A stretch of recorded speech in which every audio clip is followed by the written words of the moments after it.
Hello guys, welcome back to episode 3 of the Forex trend trading strategy. Episode 3 is talking about what makes a trend, where we signify the structure of which higher lows and higher highs. And already from episode 1 we already know the trend, the flow of the market, which makes us decide that Euro USD as an example pair to this course is bearish. Now in episode 3 we will look to talk about what makes a trend, how do we maintain the direction of the trend. Alright, please do like, subscribe, as I love the way you guys turn out to show so much love, and I will possibly be dropping more and more content as requested, because I realized it was being requested that I tell them I help expatiate on Forex trend trading strategy. So I just want to drop a little of my knowledge, and I believe this is going to go a long way for a lot of people. So please do like, subscribe, as I'll be dropping more content. All right, let's go into episode 3, what makes a trend. Now, what makes a trend has to align with the flow of the market and has to align with market structure. So with these two bases, it enables us to sync along with what makes a trend. Now, episode 1 we already described our support and resistance zone. In episode 1, I think I should change this to a little bit greenish. Yeah, then resistance, this is a support zone, so this will be greenish also.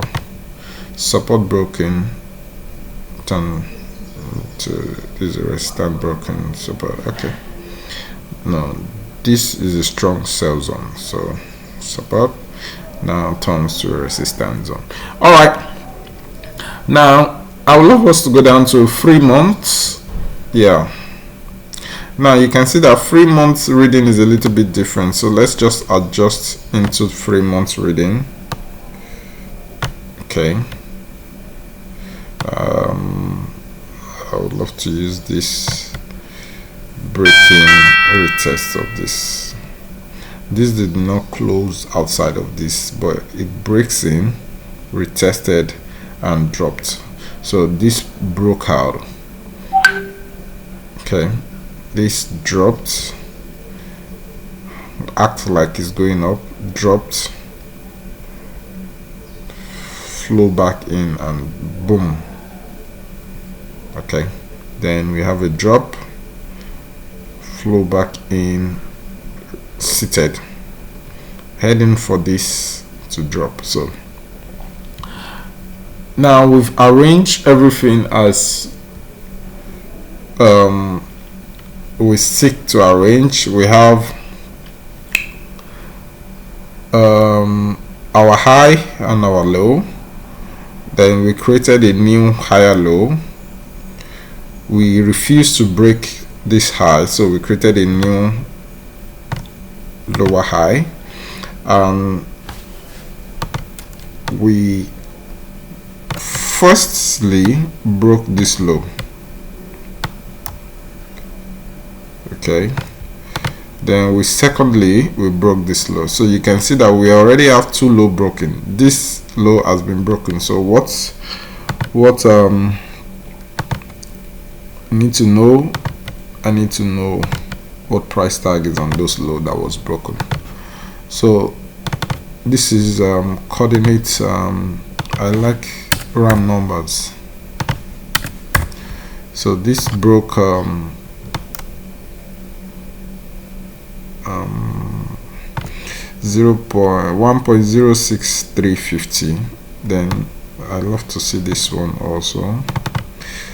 Like it on round numbers.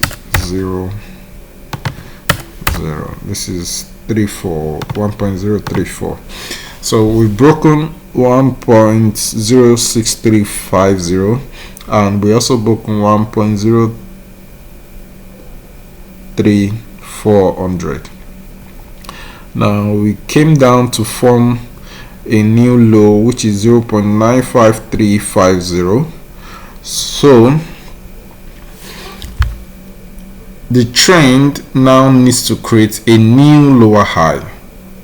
The trend needs to create a new lower high here to force markets, or to push markets lower to breaking 0.95350 as our targeted low.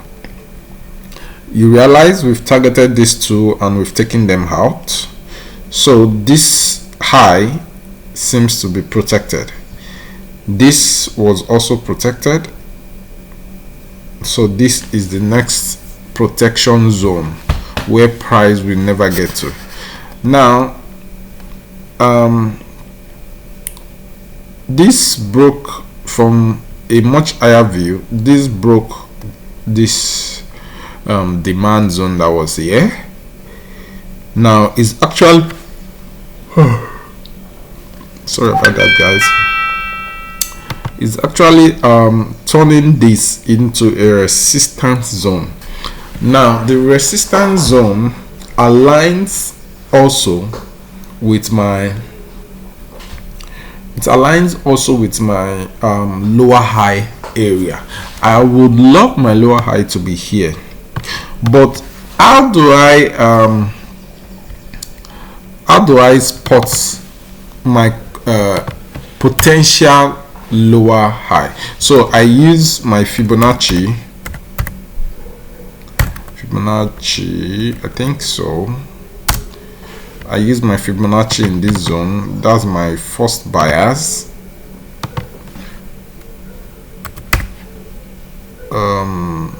Let's say my structure base first, which is in form of higher high slash higher low. Then 2, my Fibonacci. Now before I use my Fibonacci, I need to spot the premium, the discounted, and the equilibrium of this range, because this is our present market range. This is the present swing high. This is my present swing high, and this is my present swing low. So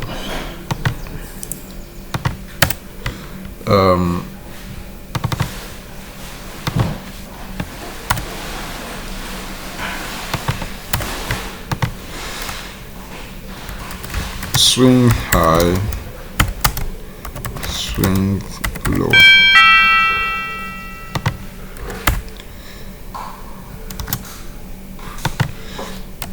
Which is my market range.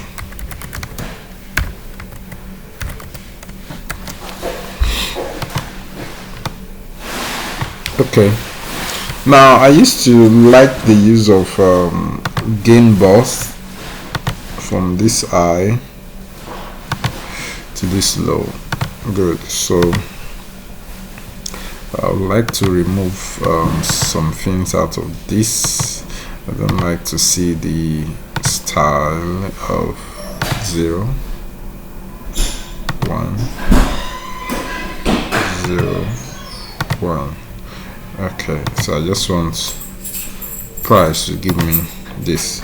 So I already have this, so let me just good. So now from this zone, now let me see if I can put in some color to differentiate it. Okay, I already cleaned it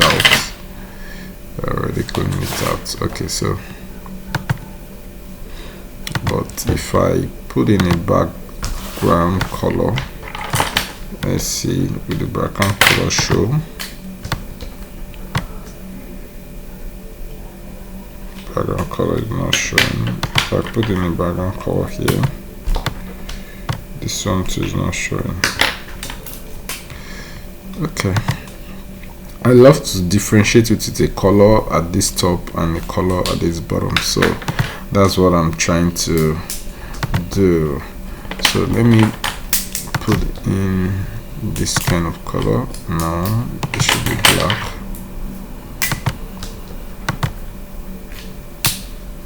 So if I put 0, okay, and I put 0,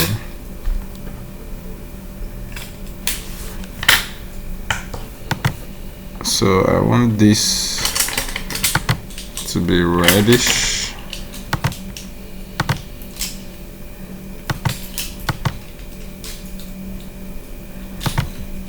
and I want this to be greenish.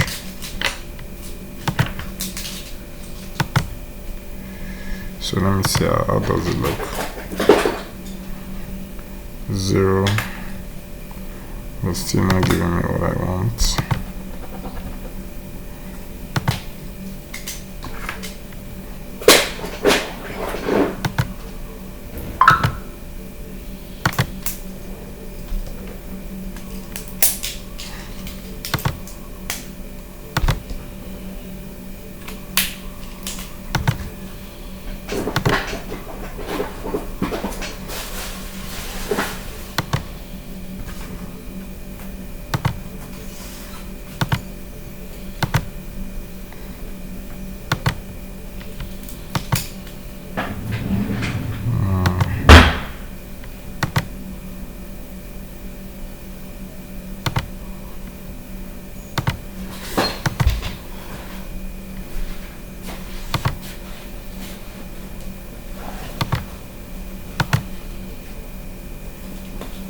Okay, I think I have this and this, so I don't need this, I don't need this, I don't need this. Good. So this middle also, I don't want this middle to be greenish. Why is this middle greenish? So let me turn this greenish to black. So I have from here to be my sell zone, and from here to here to be my buy zone. So in this is you sell at a discounted and you buy at a premium zone. So if I'm selling at a discount price, and if I'm buying at a premium pricing and discounted pricing. So market is at my equilibrium. This is my equilibrium. So I have this swing high,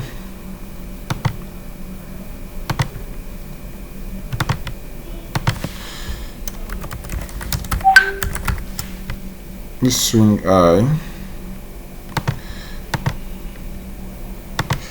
and I have this swing low.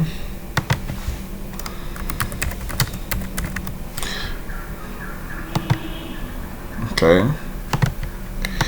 don't want to put too many markings on my chart, but I just want it to be as real as possible.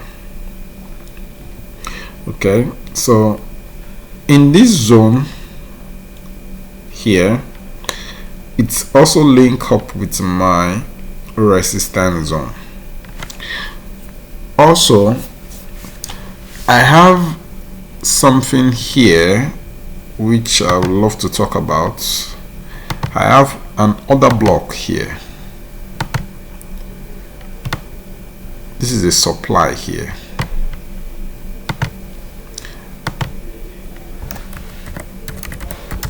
I have a supply here. This zone pushed price further. 1, 2, 3, 4, 5 red candles. So this is the candle before this 1, 2, 3, 4, 5 push. Possibility of price coming into this zone is 90%. Okay, possibility of price coming into the zone is 90%. but because I have an alignment here, I would love to see what price gives me here, and I would love to see if price takes me out here. I should be very sure that price will give me an entry.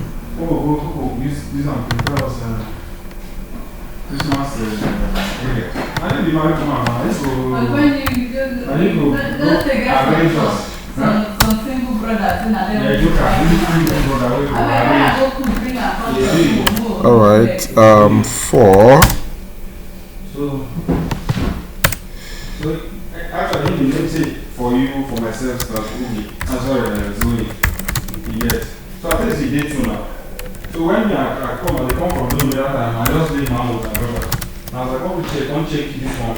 And I think it's day 2. They don't ask me, this is my hairstyle. What's the name of the hairstyle? I said to him, this goes. That's CPO. Okay, the one where Samar. Simply going now.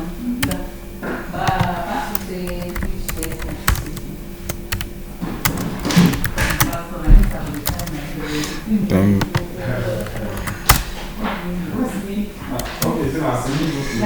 okay, so now I have all these mats.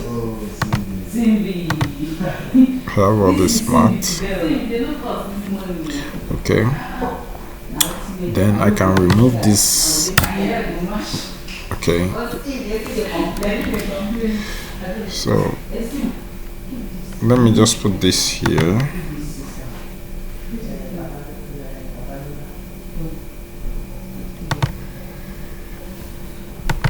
Or better still,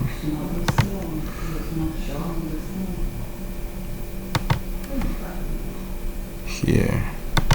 That's 25, a good number. Then I can delete this. So here be my equilibrium. Price created what here? Bearish engulfing inverted hammer. But price is still inside this range of equilibrium. So let me bring up my fib.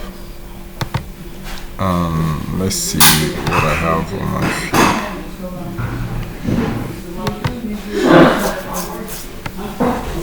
See how my fib played out also in my supply zone. I like the fib is just 100%, you know. In class, when you score 50%, you're a medium student, and when you score high like 70, 80, 90, oh, you're an A-class student.